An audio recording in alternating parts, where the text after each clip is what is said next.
Rachel, I'm not sure whether to be excited or literally angry at what seems to be the biggest inequity of all. And that involves not only women's health for the women being taken care of, but all those women who are trying their best and hardest to take care of women. It's really just amazing when you hear about it. I mean, over the course of your career and the work that I do, we're constantly hearing about disparities. It's harder to raise money. That's one thing. We haven't Yep, included women in clinical trials until right. 1983, so we don't have a lot of the fundamental foundational science we need. And now to hear from Dr. Jocelyn Fitzgerald that a urologist can do a procedure on a man while a urogynecologist does it on a woman, the same procedure taking the same amount of time, and the male physician is reimbursed at often a dramatically higher rate. It's sort of hard to believe. And not only the male physician, but the person, the doctor taking care of the male patient is being, singled out as somebody to get a higher reimbursement. I have to say, she taught me so many new things that I really was unaware of after a 30-year clinical career, and it really is quite mind-blowing. And I would say it's great for me. This is one of the reasons I love doing this with you so much. We spoke to a doctor who has a specialty, and we went down an entirely different lane because so Yes. fundamental to what Dr. Fitzgerald is doing is working on the reimbursement disparity. Let's talk to Dr. Fitzgerald. Welcome to the business of the V. Hello, friends and colleagues. I'm Dr. Alyssa Dweck. And I'm Rachel Braunschurl.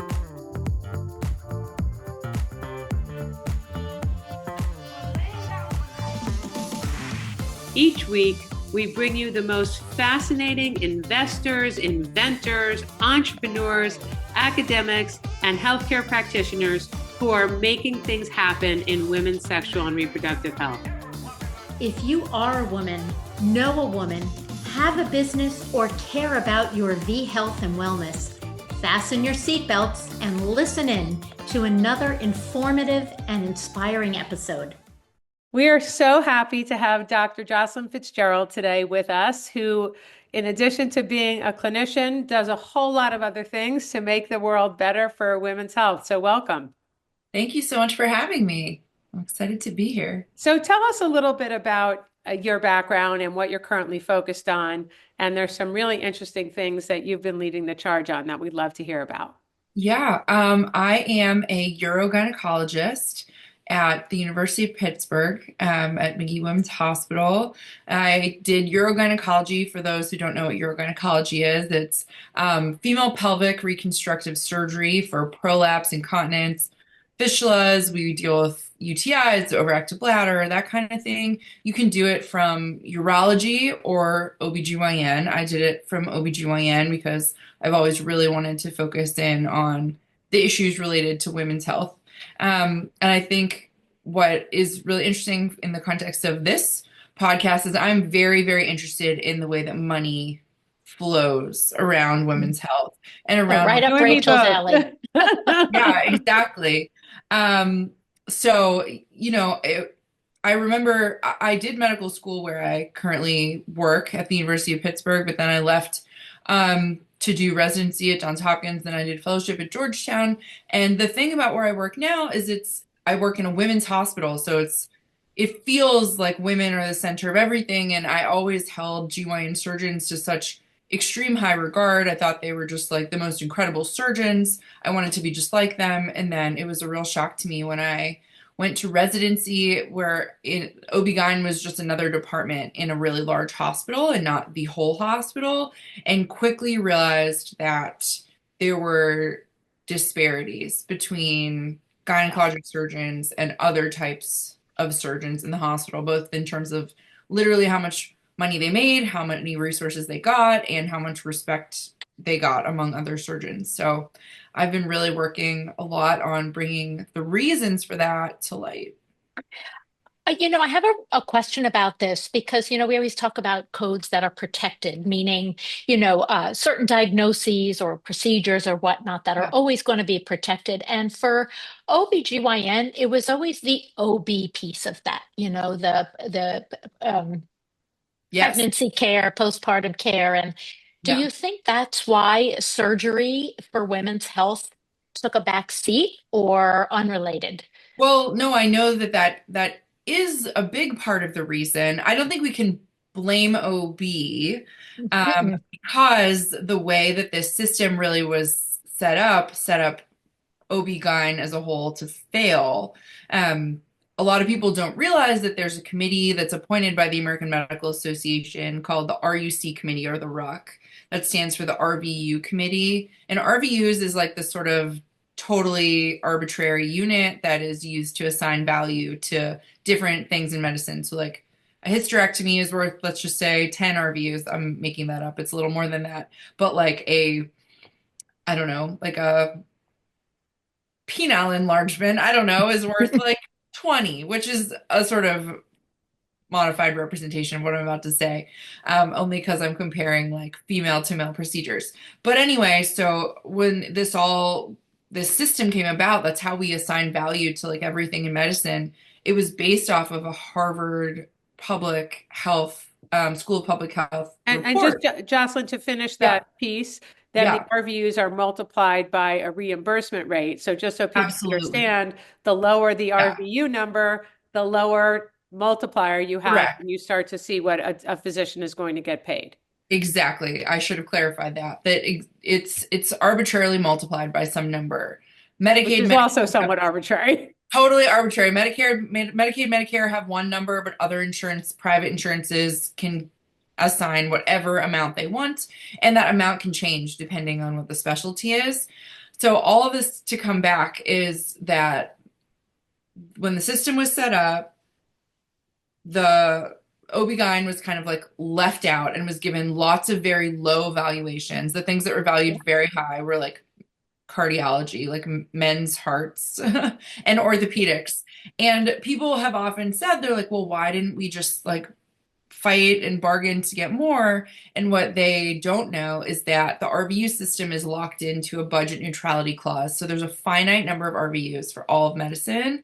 And OB-GYN was given this like very small piece from the get-go. And so OB and GYN are like kind of tussling back and forth because we can't, it's one person who decides like how many RVUs go Just between for OB and OB and GYN. GYN For combined. OB and GYN, it's one person. It's not two. And just so And people, again, understand that, if there's a finite number of RVUs, for more to be given to OB or GYN, it has to come from someone else. that's So correct. that means another specialty group has to say, no, we're good. We'll get paid less to even up this disparity that OB-GYNs have been experiencing for a long time.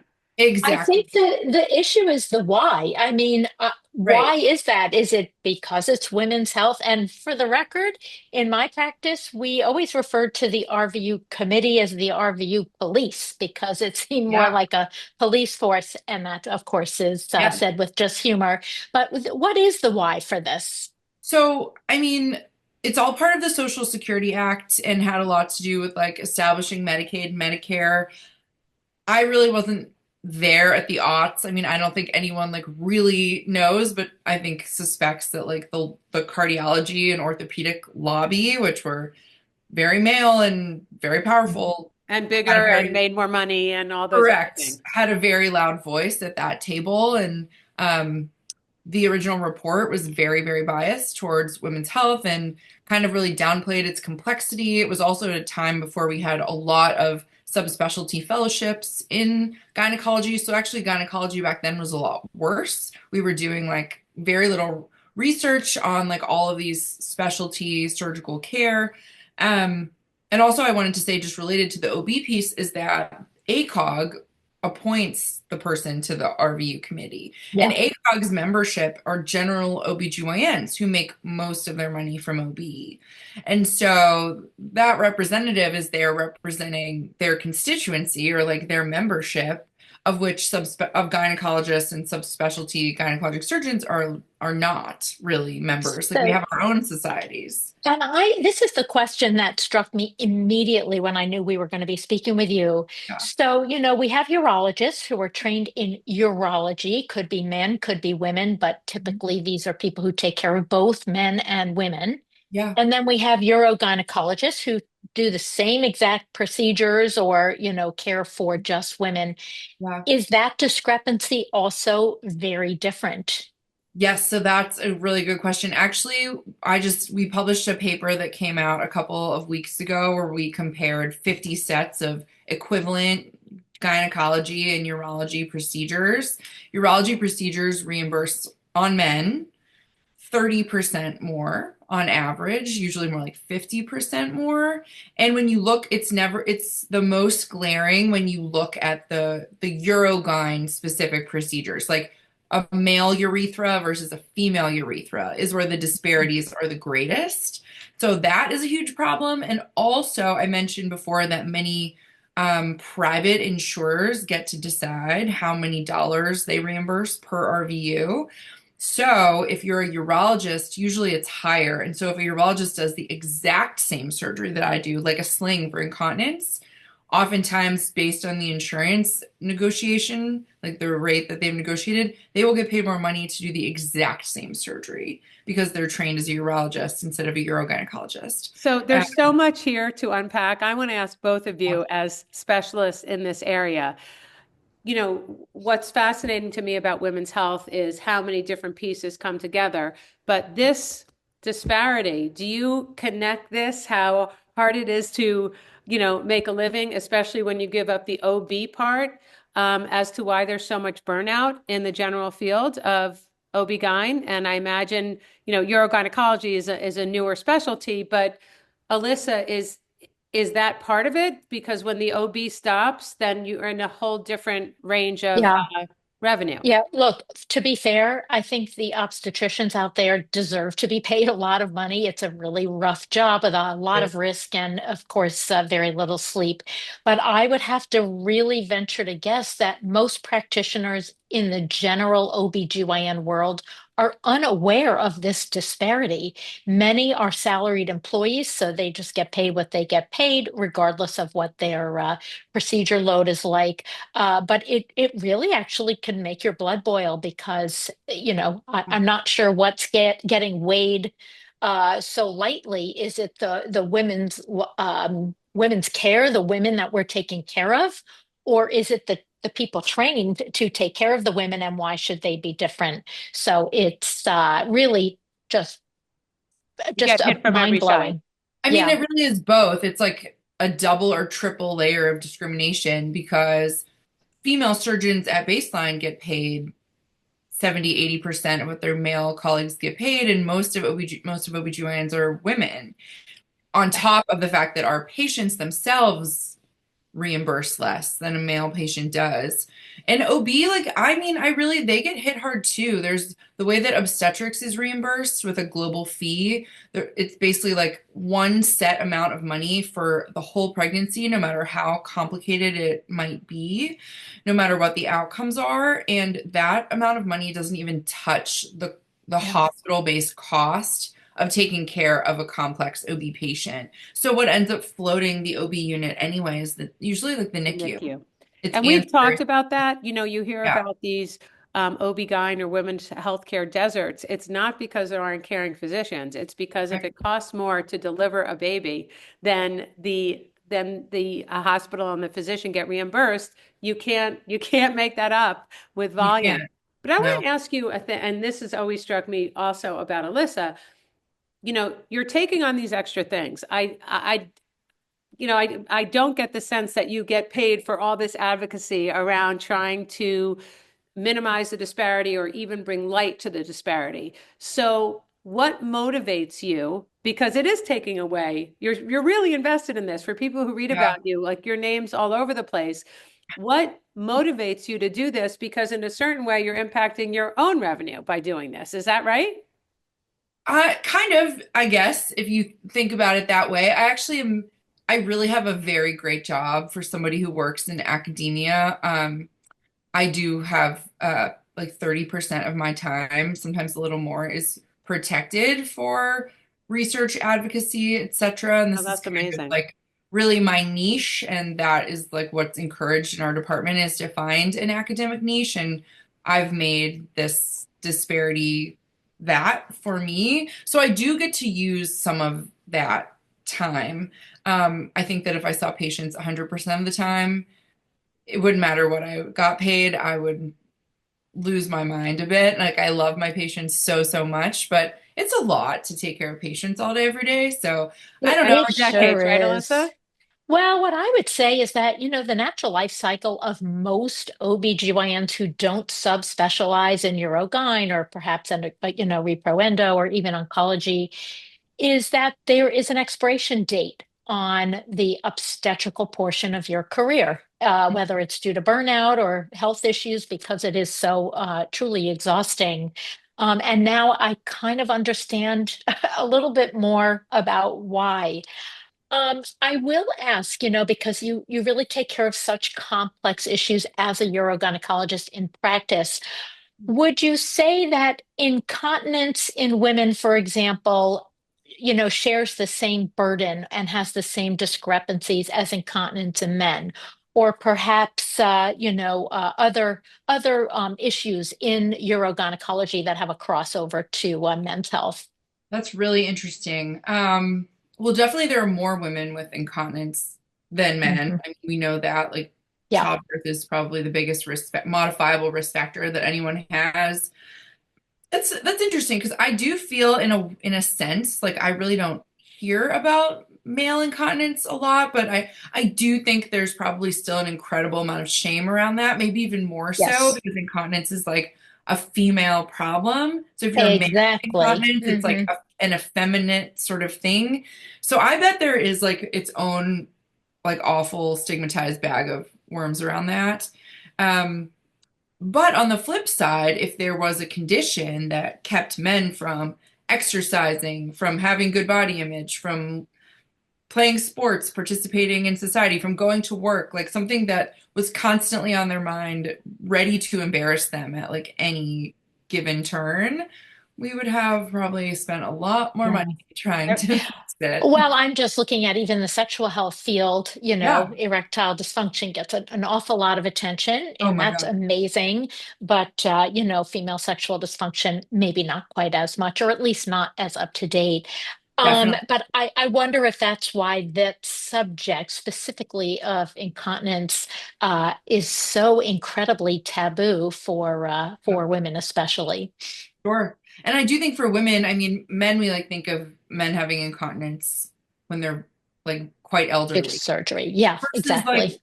for women, it's a much younger woman's problem. Like everyone still thinks like of course it like kind of reaches a peak in like older age, but there's a very high percentage of women in like their teens, 20s, 30s, and especially once they begin childbearing that are incontinent and never talk about it. So here's today's hot flash. And this comes directly from a paper published by Dr. Fitzgerald. For the 55 gender specific procedures, 75% had lower reimbursement on female patients in 2023 when compared to male patients. It's very interesting. I remember the first business project I ever did around incontinence is really sort of hearing the emotional limitation. And I remember they use this expression bathroom mapping. So going into wherever you Mhm. are and making sure it's like some people look for the emergency exit. These folks are looking for bathrooms because they can't be more than 10 steps from one. And the Yep. other Yeah. piece is a woman was talking in some consumer research I was doing, and she says, I can't pick up my own grandchild. And I remember thinking, Yeah. always in women's health, there's just so many levels, there's so many layers So many to, levels. to what this does. So there's a lot of disparity. You're working on it. Are we making progress, or is there Yes. progress in sight? Yeah, there actually, I do think there is.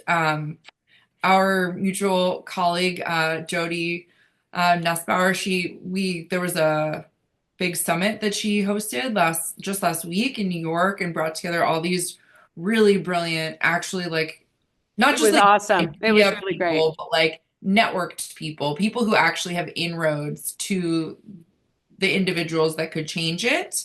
And I have found really interesting ways, because this is obviously very deeply like a governmental issue, Yeah. to work with people with whom maybe we wouldn't always be aligned on like every issue, but like are finding inroads.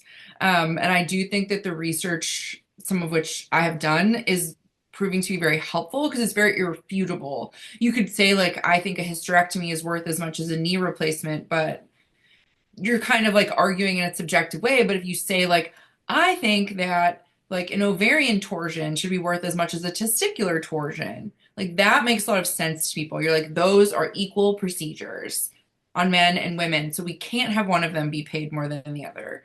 And that resonates quite a bit. So there have been a lot of things I've been hearing and people I've spoken to directly who are connected to CMS, HHS, who are aware of our paper and are like, yeah, we really this needs to change. And also, I mean, there's some pretty dramatic talks, maybe not even necessarily coming from the right place, about like getting rid of the RVU system altogether. I think Wouldn't that be amazing? it would be amazing, but I think the origins of that are a little messier than the reason that a lot of us think it needs to change. But regardless, sometimes a broken clock is right twice a day, and we just need to like take what we can get. Oh, that's a very good way to put it. I'm curious what either of you would say to a young female medical student before she's identified her specialty area. What would you tell her now about going into the field? I'm going to let Jocelyn go first on that one.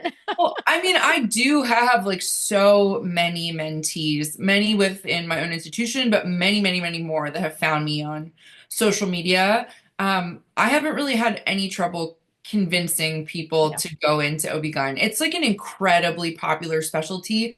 I think that the reason people go into it is because they are just so driven by the purpose that is embodied in women's health. Like they really care about the justice piece of this and like the sexism piece and the way women's bodies are so much tied to like their financial independence and all those other things. So I haven't really had trouble, but they also like are very, very interested in learning about the pitfalls. Like they want to enter the system so they can change it.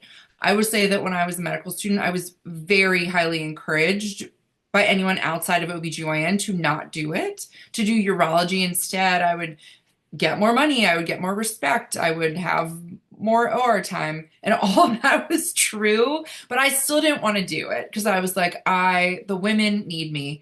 And so I think that most of the medical students feel the same way, and that's another reason I really like to be discoverable, I suppose, so that they don't get discouraged. Yeah, to add to that, I think these days people go into it because they love it or because they've lived through something in their own lives that gives such a higher meaning and purpose to going into a women's health specialty. Surely, I don't think people are choosing it for the money, since that's what we're speaking about, and Yeah. that's great.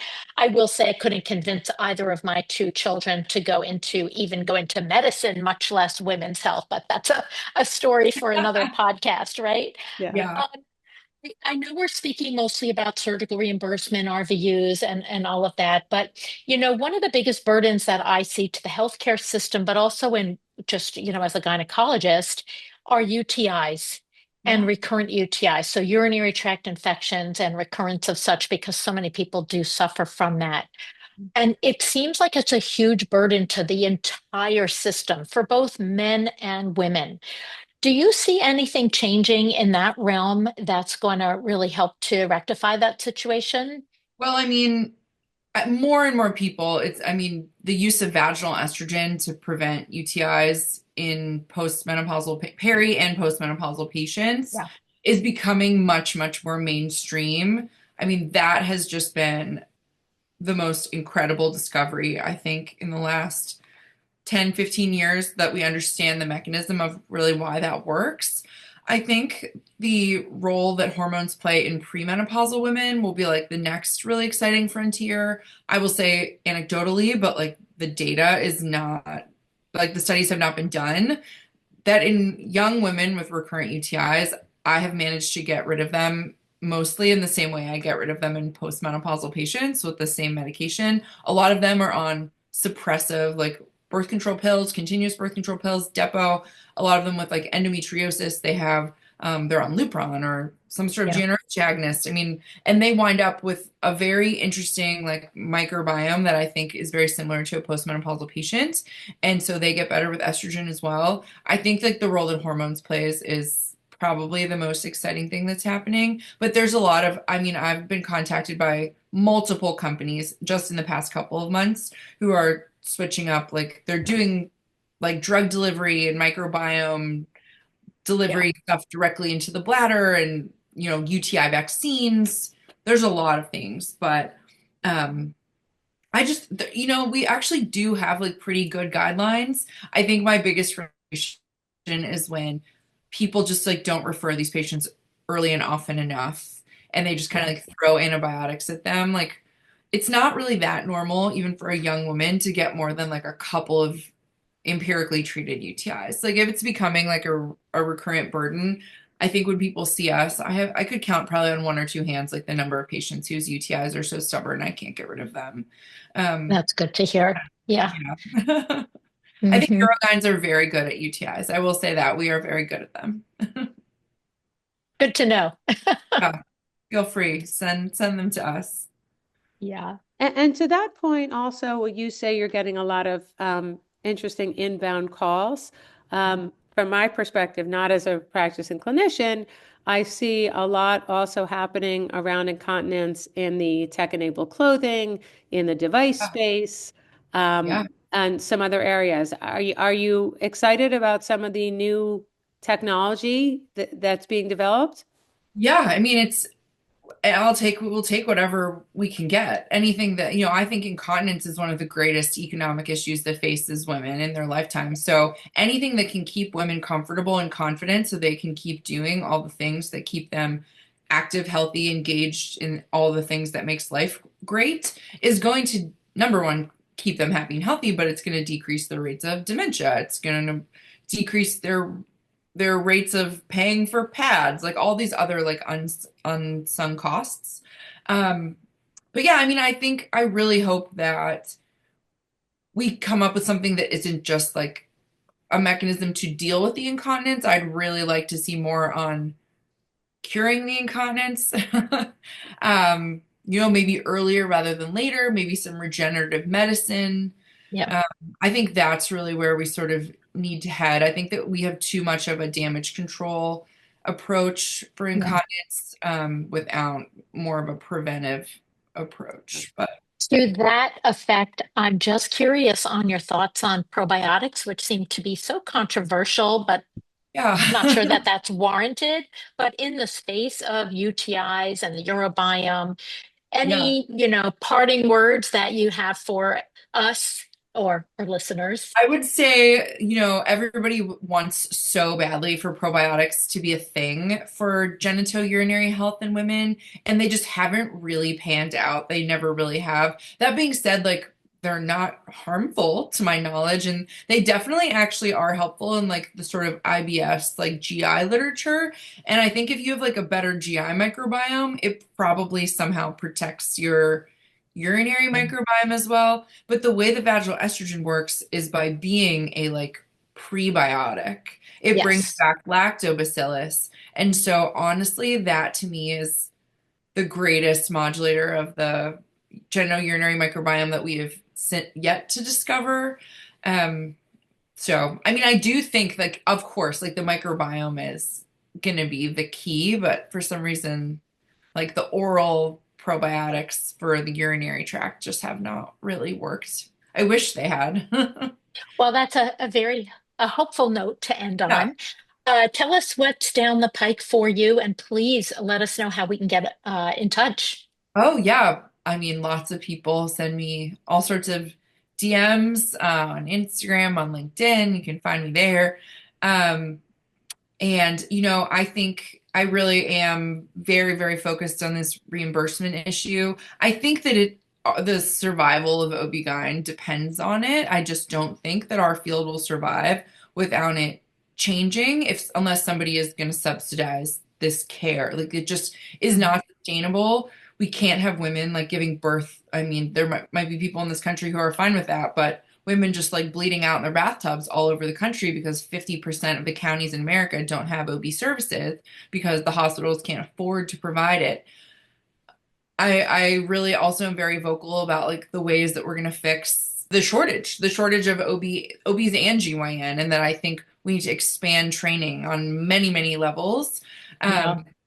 And reimbursement is going to be a big piece of that. Like if the reimbursement is better, then we can maybe expand to have like more of an OB heavy training and a more GYN heavy training. So you can actually have people, more than one resident per year per program, learn how to actually remove endometriosis or like learn how to fix prolapse.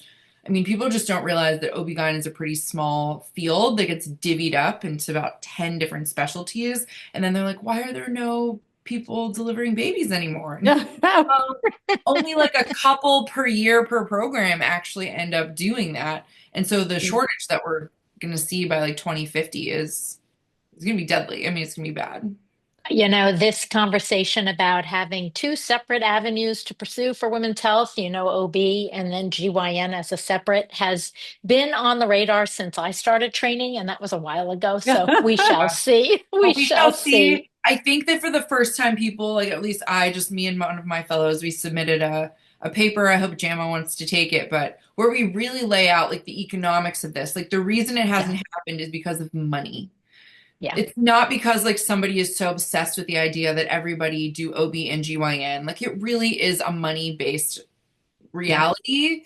And if we had two representatives on the RUC, like one for OB, one for GYN, and reimbursement wasn't like locked into this holding pattern or budget neutrality, and OB-GYN could actually make money, then we could actually afford to train more people. Well, you are doing the hard work of trying to change sure the system. We are rooting for you.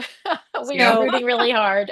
We will continue to watch you and hope that you continue to make progress in fixing what appears to be a broken system. Well, I'll do my best. Thank you for having me. Don't forget, subscribe to our podcast at businessofthev.com for the latest trends and trendsetters in women's health and business.